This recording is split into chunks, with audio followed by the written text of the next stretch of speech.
When Playboi Carti's album dropped, online there was a bunch of dialogue about Swamp Izzo's inclusion, and a lot of black people were arguing against non-black listeners who said that they didn't like Swamp Izzo screaming in the songs, and the response always was, "You guys don't understand. Like, you guys didn't grow up listening to this shit. You guys just showing how uncultured you are."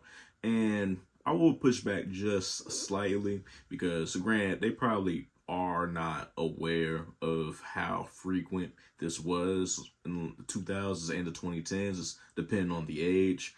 But I take the comments from people who are saying, like, why the fuck is this nigga screaming?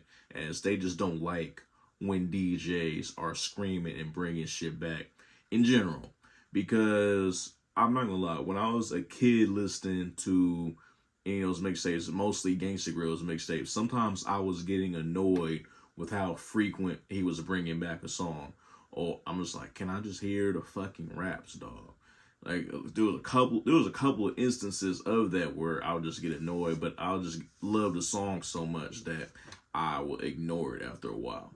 But what kind of changed my stance completely on that was years later, streaming obviously happens, and certain mixtapes would be brought back to streaming.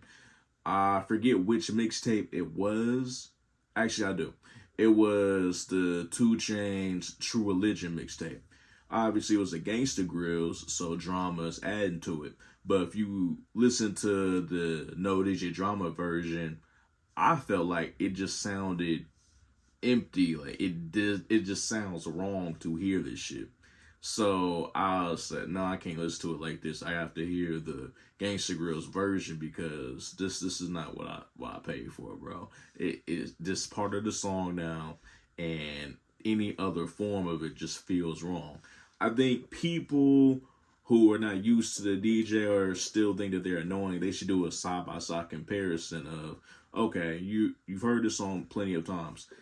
Play this whole album without a DJ. Do you still feel that way? Because at least for me, it made me appreciate what they did to the song, because I'm looking at it like a hype man situation where sometimes people might get annoyed with the hype man on certain ad-libs, but then when you compare it to a version that doesn't have those things, it feels almost soulless at times. And it's just, no, it's just incomplete, bro.